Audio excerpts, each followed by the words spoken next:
धनी सो पुरुष जस कीर्ति जासु, फूल मरई पे मरई न बासु।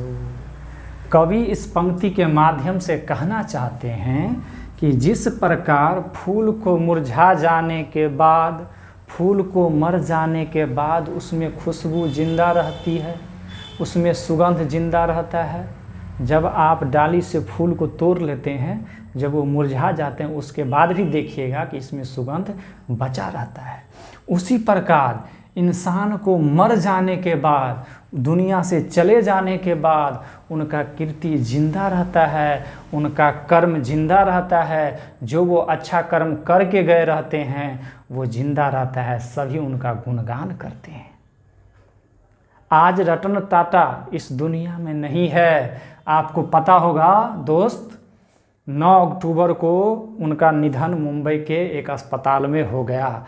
आज वो हम सब के बीच नहीं है, लेकिन सारा हिंदुस्तान आज उनको नमन कर रहे हैं, श्रद्धांजलि दे रहे हैं। आज सभी के आंखें नम है। जानते हैं, वो सिर्फ एक बड़े बिजनेसमैन नहीं थे, ये बहुत बड़े एक दानवीर भी थे। वो दानी थे, लोगों को दान करते थे, एक समाज सेवा का काम करते थे, देश को आगे बढ़ाने का काम करते थे। उनका बहुत सारा रोचक कहानी है, आप जानिएगा तो हैरान हो जाइएगा। आपको पता है अमेरिका में जो बड़े बड़े उद्योगपति वाले लोग होते हैं, जो बड़े बड़े बिजनेसमैन होते हैं, उसको सेलिब्रिटी का दर्जा दिया जाता है। अमेरिका में उन्हें सेलिब्रिटी कह के बुलाया जाता है। जो बड़े बड़े उद्योगपति होते हैं, बड़े बड़े बिजनेसमैन, इंडस्ट्री वाले होते हैं, उन्हें बोला जाता है। लेकिन यही अगर आप भारत में आइएगा, इंडिया में, तो इंडिया में जो फिल्म सितारे होते हैं, जो फिल्म के बड़े बड़े हीरो होते हैं, एक्टर्स होते हैं, उन्हें सेलिब्रिटी कहा जाता है। ठीक अपोजिट हो रहा है। और लेकिन एक बात, अच्छी बात यह है कि एकमात्र एकलौता बिजनेसमैन रतन नवल टाटा, जिनको सेलिब्रिटी का दर्जा आज भारत दे रहे हैं। एकमात्र बिजनेसमैन होने के बावजूद भी, जबकि इंडिया में ऐसा नहीं लोग करते हैं, एक बिजनेसमैन होने के बाद भी उसे सेलिब्रिटी कह रहे हैं लोग। और जानते हैं आपको वो कितने अच्छे अच्छे काम किए हैं। वो जो जितना भी उनका इनकम होता था, उनका 66% हिस्सादारी वो दान में दे देते थे। इतना ही नहीं दोस्त, मैं आपको बता दूं, कोरोना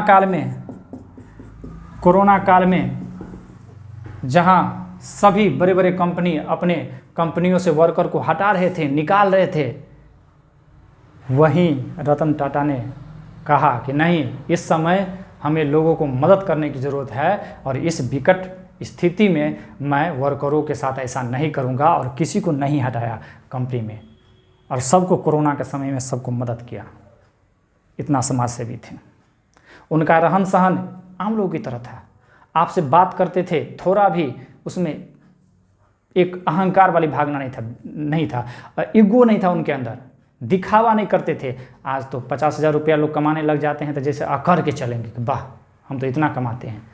इन लोगों से सीखना चाहिए, रतन टाटा सर से सीखना चाहिए, उनसे प्रेरणा लेना चाहिए कि इतने बड़े बिजनेसमैन होने के बाद भी अपना जीवन को एकदम सरल तरीक़ा से, सहज तरीक़ा से उन्होंने जीवन को बिताया। इतिहास का वो दिन आपको याद होगा, ताज होटल का कहानी आपको याद होगा। 26 नवंबर 2008 में जब ताज होटल पे हमला हुआ था, आपको पता है इसमें बहुत सारे लोगों जो वर्कर थे ताज होटल के मारे गए, और उनके बाद उनके परिवारों को उन्होंने पूरे खर्च को उठाने का जिम्मा लिया रतन टाटा ने। साथ ही उनके बच्चों को पढ़ना लिखना सभी का जिम्मेवारी उन्होंने लिया।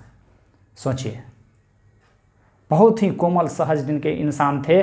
उन्होंने देश के सेवा के लिए बहुत कुछ किया है, देश को आगे बढ़ाने का काम किया है, देश को मान सम्मान का काम किया है, और इसीलिए आज सारा हिंदुस्तान उनको नमन करते हैं। और जो छुछुन्नर वाला काम करेगा उसको कौन याद करेगा। तो पैसा के साथ साथ उन्होंने इज्जत भी कमाया, उन्होंने समाज सेवा किया, देश का सेवा किया, और इसीलिए आज सारा हिंदुस्तान उसको याद करते हैं।